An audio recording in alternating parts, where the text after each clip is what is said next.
César Romero es alguien a quien yo conocí cuando trabajaba en la Corte Suprema, periodista de la República, una persona que yo creo es quizás el cronista dedicado a los temas judiciales y experto ya por lo tanto en temas relativos al Poder Judicial y la Fiscalía, que ha cumplido un notable rol en el periodismo nacional y que el día de hoy yo quisiera entrevistar para dialogar con él sobre algunos de los problemas serios que tenemos con estos poderes del Estado y con el ejercicio de la justicia en el Perú. Muy buenos días, César, ¿cómo estás tú? ¿Cómo te va? Buenos días, Julio, ¿qué tal? ¿Cómo estás? Tú has escrito crónicas que han sido memorables e importantes, por ejemplo, cuando se descubrió todos los crímenes que había cometido Montesinos, ¿no? Y fuiste uno de los periodistas que publicó los procesos judiciales. Yo en esa época trabajaba en la Corte Suprema y recuerdo muy bien el impacto interno que tenía entre los jueces y los encargados de justicia, las crónicas y las notas que tú hacías. ¿Cómo evalúas tú estos procesos de anticorrupción que hoy parecen encallar en la playa? No sé, ¿cómo lo ves? Sí, es complicado los procesos, digamos, hay que tener en cuenta que cambió el procedimiento, ¿no?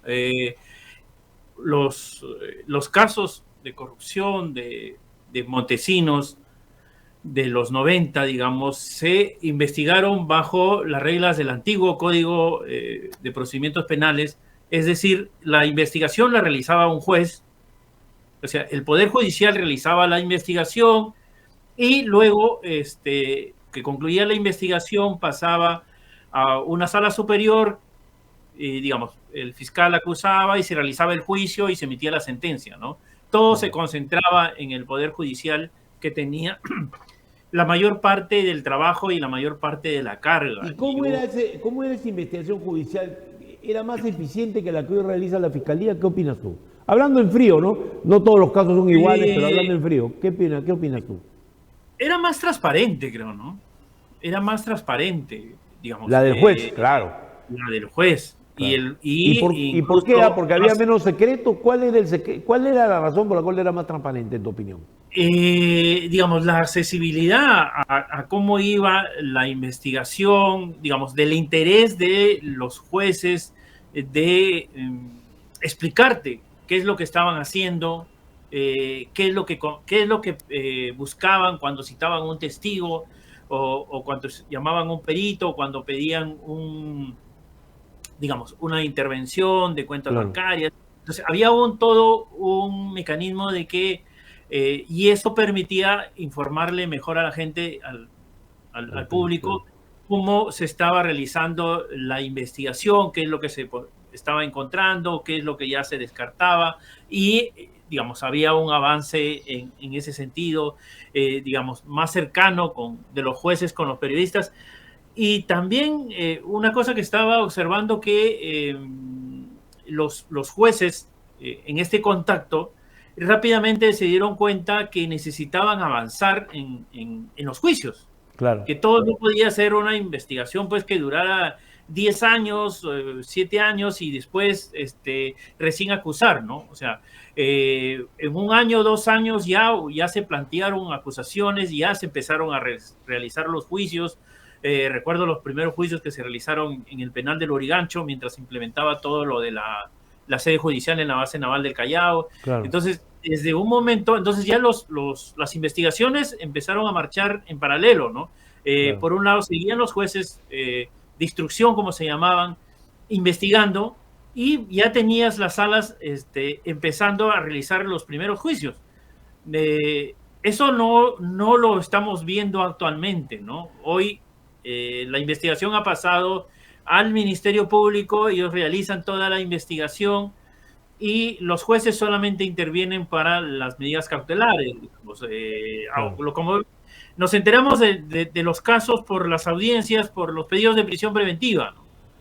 Y muchas veces queda en el vacío que los fiscales no explican exactamente qué quieren hacer con la prisión preventiva. ¿Para qué quieren que una persona esté, más allá de decir que, más allá de evitar que se fugue o más allá de evitar que entorpezca la investigación?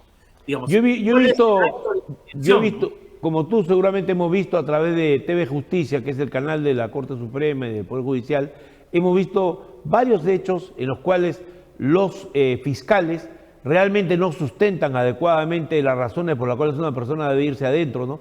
Y este cambio de la situación de un detenido ha llevado también a perversiones que son evidentes en el caso de algunas de las prisiones preventivas que se han decretado y su complemento, que son las colaboraciones eficaces, ¿no? Se ha amarrado mucho la colaboración eficaz a la amenaza de la prisión preventiva y da la impresión que hay gente que cuenta historias que de repente no son tan ciertas. Por ejemplo, en la investigación a Castillo es innegable que hay responsabilidad de todas maneras de tipo moral, legal, pero no queda claro cuál es la prueba con la cual lo van a sentenciar si fuera juzgado.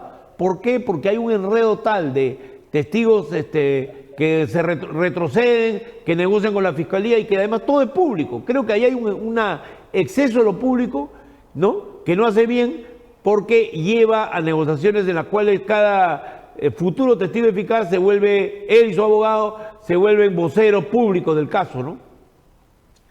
Sí, digamos, lo que ahora tenemos es un exceso de colaboraciones eficaces, ya digamos, todas las investigaciones están yéndose a colaboración eficaz. Claro. La colaboración eficaz es una buena herramienta, pero no debe ser la única. Claro. Digamos, lo que diga un colaborador eficaz o un testigo protegido tiene que ser corroborado con otros elementos. Entonces, esos otros elementos hasta ahora no se conocen. Hasta ahora se sigue diciendo el colaborador 1, el 2, el 3, el 4 dice tal cosa.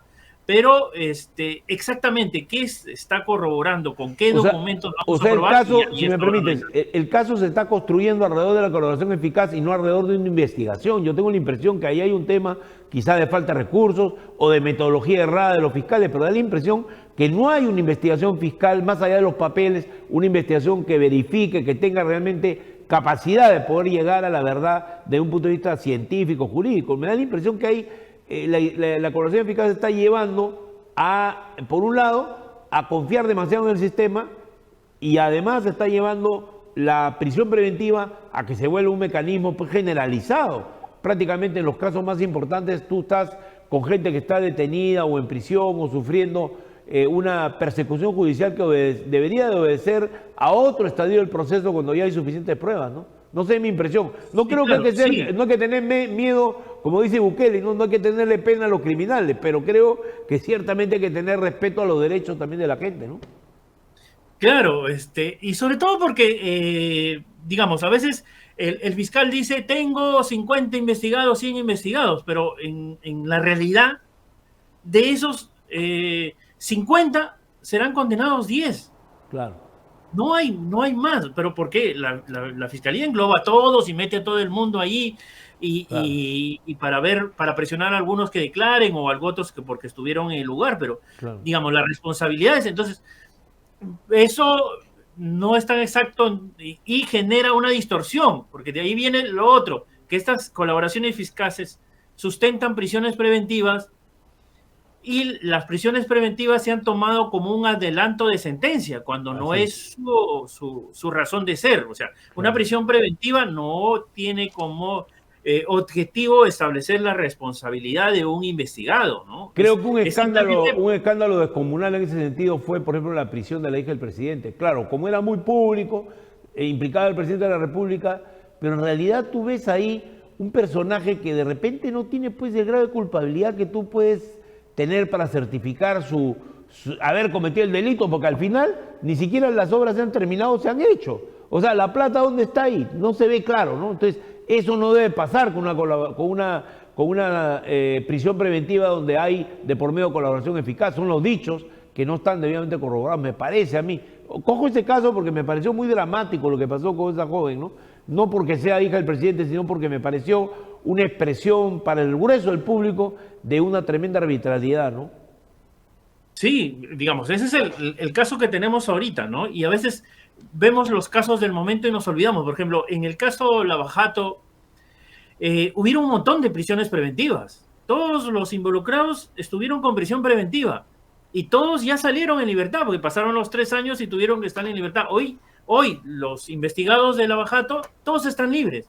Mira, y hay un marabunta que tú debes conocer, que es el famoso abogado de los casos de arbitrajes, que ahí se levantaron 800 millones de soles los dólares a favor de ellos por juicios de arbitraje mal realizados por una mafia que estaba ahí. Y el señor es de una promoción del CAEN a la cual, anterior a la mía, y tuve el gusto de escucharlo, o el gusto no, el disgusto de escucharlo ufanarse entre todos sus compañeros trago en mano, diciendo que él ya estaba en libertad, ¿no? Una cosa realmente... Y era un tipo que había estado metido, nada menos que en el fraude, en la época de Joy Guay, en Huánuco, un caso tremendo a nivel judicial. O sea, tú dices, ¿cómo va la justicia a funcionar si es que absuelves o dejas libre y no eres eficaz en meter adentro a gente así, que ha traicionado al Estado peruano siendo un abogado calificado, además que ha sido parlamentario, y un tipo que agarra y permite que el Estado pierda 800 millones a cambio de coimas? Esa es una cosa inconcebible, me parece a mí, ¿no? Claro, ese es lo que te digo, ¿no? La prisión preventiva se ha distorsionado, entonces a la gente le envían a prisión preventiva, 36 meses pide la fiscalía casi siempre, y se pasan los 3 años, no termina la investigación, esa persona sale libre y la investigación continúa otros 3 años, y así no, hasta ahora no tenemos juicios, ¿no? Recién hace hace unos meses ha iniciado casi 6, 7 años después del comienzo del Lavajato, el juicio a Ollantumala, que está ahí cojeando, avanza. Es el único juicio en este momento, ¿no? Debería haber más juicios. Incluso yo creo que a estas alturas ya debería haber sentencias, ¿no? Pero lógico, no hay por qué. O sea, está demostrando su ineficacia. Mira, yo creo que hay que hablar claro. Yo sé que tú eres una persona de una opinión ponderada y eres una persona a la cual tampoco quiero comprometer dando declaraciones ligeras, pero me da la impresión de que hay un problema serio con lo que ha pasado con Lavajato, como tú bien expresas. O sea, yo tuve esa sensación, porque yo trabajé en el Ministerio de Justicia como asesor del Ministerio de Justicia y estuve cuando hubo el caso de la represa de Chaglia, ¿no? Y me di cuenta ahí todo el trasiego que había, porque esa era una propiedad de Odebrecht, que el problema que había era pagarle plata a Odebrecht que se había levantado medio Perú, ¿no? Entonces, ahí me pareció muy claro cómo la falta de energía de nuestro Poder Judicial llevó a que el caso Odebrecht en realidad empiece a desbaratarse, probablemente desde hace ya más o menos unos 6 años, ¿no? Y que digamos, todo el esfuerzo puesto, yo no sé pues si bien puesto o no por los fiscales que habían sido defendidos por el pueblo, incluso una gigantesca manifestación, tú recordarás, un año nuevo, yo estuve entre los que salió de la fiesta para sumarme a la protesta, y creo que realmente ahí hay es muy grave si a la opinión pública, a los jóvenes que estuvieron ahí, se les defrauda con una falta de firmeza y capacidad legal para llevar a la cárcel a quienes robaron al país, ¿no? Sí, digamos, lo que está pasando ahí es bien crítico, digamos. Lavajato en sí fue un proceso, una investigación de actos de corrupción empresarial. Claro, ¿no? Claro. Ese fue Lavajato en su inicio. Digamos, la corrupción de Odebrecht, la corrupción del Club de la Construcción era un tema empresarial. Claro, al final todos los empresarios se han acogido colaboración eficaz. Y han metido preso a los funcionarios públicos, ¿no? Sí, claro, se convirtió en un caso político y de funcionarios públicos, pero tampoco los políticos y los funcionarios públicos terminan siendo condenados, entonces al final no vas a tener a nadie, ¿no? Claro. Porque, digamos, se llevó todo este tema por el delito de lavado de activos y se dejó de lado todo el tema de corrupción. Claro. Que era más... claro, de negociación incompatible, de una serie de factores que hubieron ahí. Solo en el caso del metro se sancionó debidamente a algunos de los comprometidos, pero yo quería decirte lo siguiente. ¿Cuál es el impacto de Lavajato en la economía peruana? Porque la gente no sabe cuál es el monto total en juego. ¿Cuántos miles de millones en realidad estuvieron en estas obras que no fueron concluidas y que al final terminaron siendo todo un fiasco en el cual Odebrecht se estafó al país? Son millones, varios millones de dólares. Podría llegar a 29.000 millones, me ha dicho alguien, pero ese ¿podría ser una cifra tan alta? 29 millones de soles. Habría que ver porque, digamos, lo que no se ha hecho es exactamente cuánto. La mayoría cuantifica por el costo de todas las obras. Claro. Pero, digamos, sea como sea, el Metro de Lima se construyó, ¿no? Claro, claro. O sea, hay una parte del trabajo que sí se hizo, digamos, claro. Diferenciar entre lo que sí se hizo y lo que fue corrupción, ahí no hay todavía un trabajo exactamente de cuánto fue de corrupción ahí, ¿no? Ahora, volviendo un poquito al tema original, aquí hay un tema de eficacia. ¿Tú crees que el equipo Lavajato, ahora mirando hacia atrás, después de tantos años que ha transcurrido, fue realmente eficaz? fue boicoteado y no le dieron los recursos, o estuvieron amarrados con Odebrecht. No te pido tu opinión si no la puedes dar, pero te pido sí una idea de lo que pasa, ¿no? De lo que ha pasado. Yo creo que se dejaron ganar por el efectivismo, ¿no? Por creer que ya habían logrado, por creer, creo, como todos, ellos mismos se creyeron el engaño que las prisiones preventivas eran todo. Claro, y como ya lograron las prisiones preventivas y ya todo el mundo los aplaudió, pues ya yo ya hice mi trabajo, cuando todavía estaban comenzando, ¿no?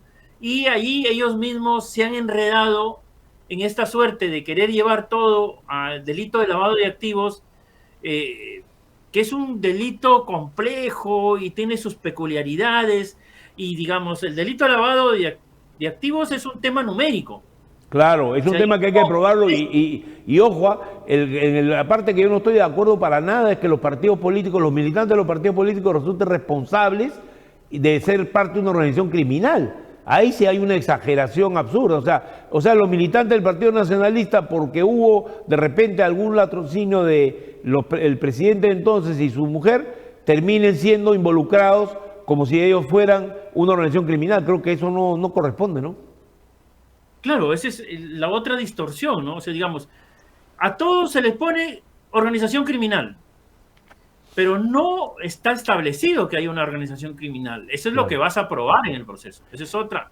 Pero ya los tratas como si fueran de una organización criminal. O sea, los fiscales parten en todos sus pedidos de esto que ya existe la organización criminal, pero si es lo que quieren probar. Ese es uno de los temas que se va a probar en el juicio. ¿Y habría error, por ejemplo, en el caso de Keiko también? Claro, digamos, el error ha sido común a todos. Si absuelves a Humala, vas a tener que absolver a Keiko, ¿no?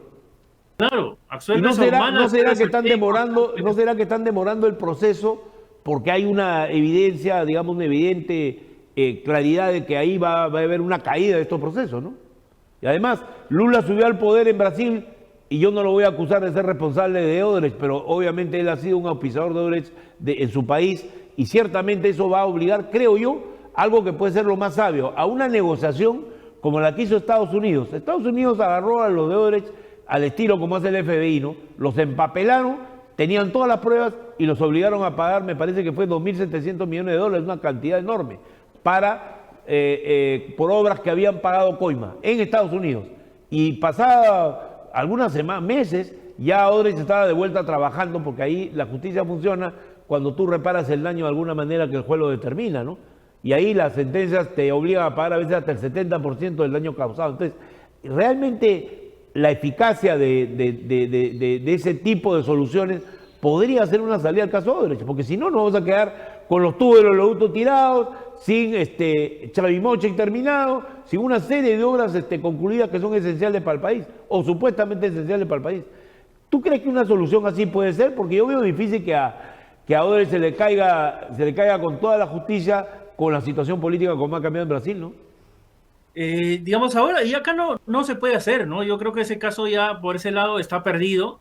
O sea, tuvimos la oportunidad de seguir los pasos de Estados Unidos y establecer un pago de reparación económica con Odebrecht. Así es. Pero como te digo, como acá se prefirió no eso, sino perseguir a los políticos y a los funcionarios, entonces la negociación con Odebrecht fue declara contra los políticos, declara contra los empresarios y en base a eso yo te absuelvo de todos los cargos. No fue como en Estados Unidos, que fue un tema económico. Lo que debió ser, desde un principio este caso debió ser tratado por el lado como lo había ya marcado Estados Unidos. Económico, aquí se convirtió en una serie de delitos, págame, devuélveme todo eso y después si quieres puedes volver a trabajar.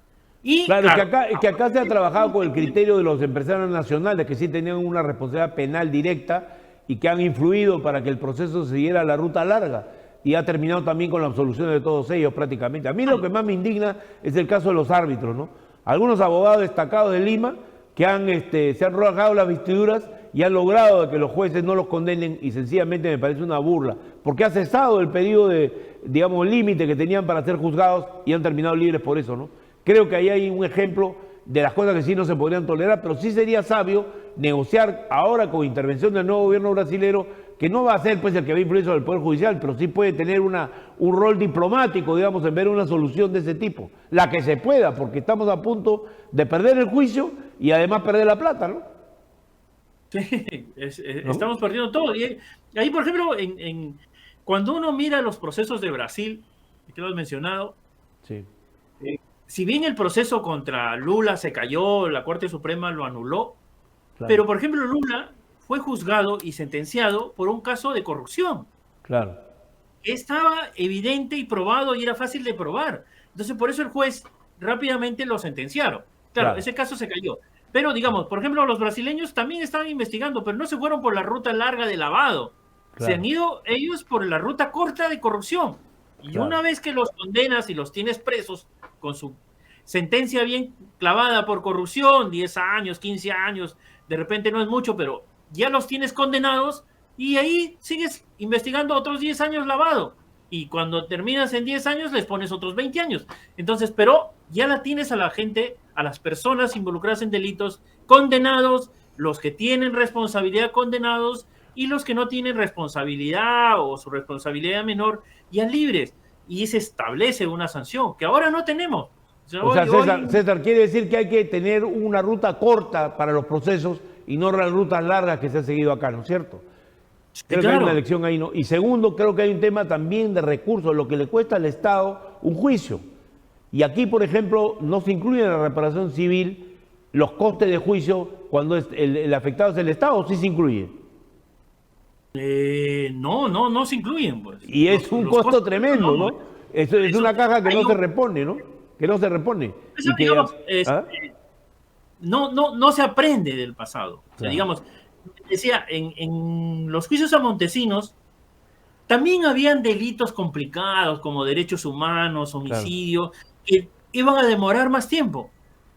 Pero, por ejemplo, se han podido realizar porque igual los jueces en ese momento dijeron, avancemos con lo que ya tenemos fácil de probar. Entonces, de repente, si tú recordarás, la primer condena que sale del tema de Montesinos fue una condena a Montesinos por el tema de usurpación de funciones, 4 años de prisión, pero Así ya lo es. estabas condenado. Ya estaba dentro, Y ya estaba dentro. y la siguiente fue de 8 años, 6 años, 10 años de prisión. Claro. Pero ya estaba condenado, ya estaba dentro. Y después vinieron las penas más graves, de 20 años, 25 años, los casos donde demoraba más tiempo investigar, se requería más pruebas, pero ya los tenías condenados. Pero eso demostraría que cuando los jueces ejercían la autoridad, parece ser, no, yo no soy un experto en el tema, me da la impresión que había más eficacia, ¿no? Porque el juez está premiado por cumplir los plazos.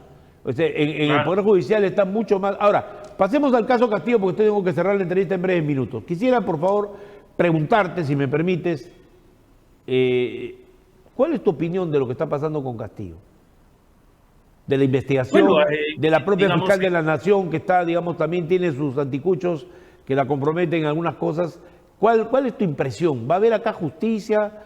¿Realmente lo han tomado el caso de una manera efectiva o puede producirse también una serie de fracasos por parte de la acción de la justicia y la fiscalía?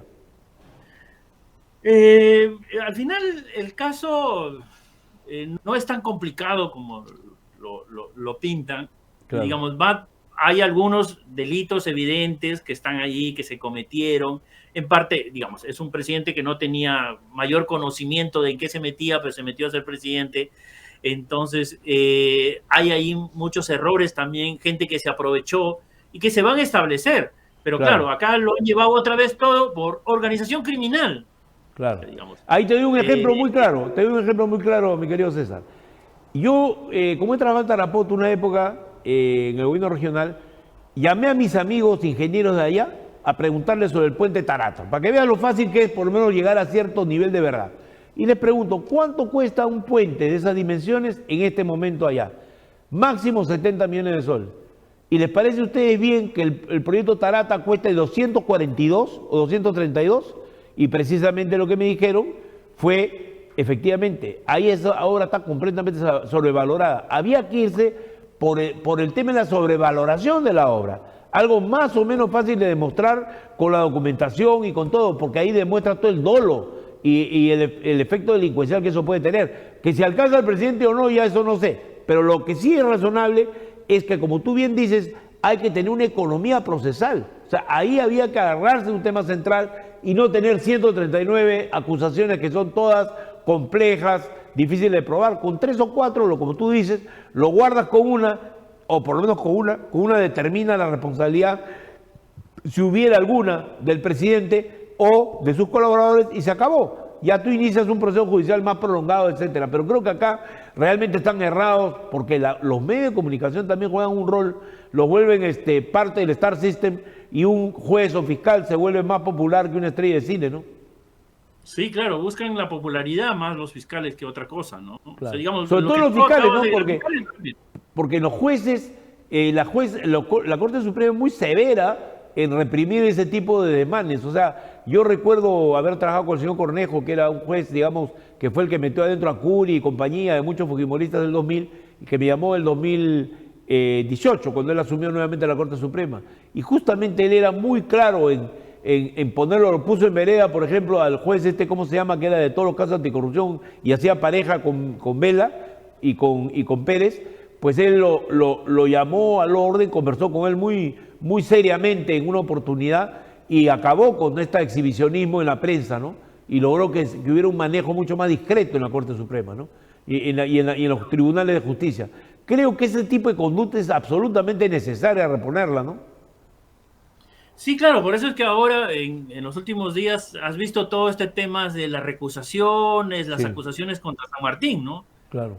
Contra el juez supremo César San Martín, donde no quieren que él ponga orden, ¿no? O sea, la Corte Suprema ya llegó al momento, va a ver los casos y lo que la Corte Suprema va a hacer es poner orden en todo. Así es, San Martín va a establecer el orden nada más. San Martín es el hombre clave que va a hacerlo, yo creo, haciendo que se cierren algunos juicios que no tienen realmente justicia de su lado y que se vaya sobre los culpables reales, ¿no? Creo que eso va a ser un poco su legado personal, ¿no?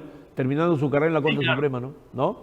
Poner orden en los casos. Si no es que se ponga orden, la Fiscalía no quiere, porque al poner orden se van a caer muchos casos. Claro. Van a caerse más o menos 6 o 7 casos grandes, ¿no?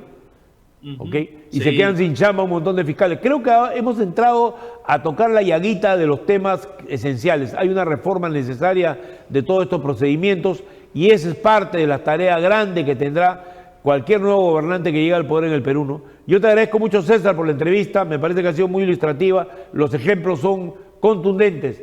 Hay excesos que tienen que ser corregidos y van a ser corregidos probablemente si San Martín sale con la suya y logra convencer a los jueces supremos de llevar adelante esa reforma de procedimientos que luego se va a traducir seguramente en legislación. Te agradezco mucho por la entrevista, César. Muy buenas tardes. Gracias a ti, Julio. Amigos, la justicia es esencial para que un país funcione, y más aún en la democracia. Sobre este tema volveremos muchas veces más y yo agradezco profundamente a César Romero, uno de los, quizás el cronista judicial más brillante, más completo que ha tenido el país, por su seriedad, su eficacia para ayudar a esclarecer la verdad. Y quiero volverlos a invitar a otra edición de Sin Floro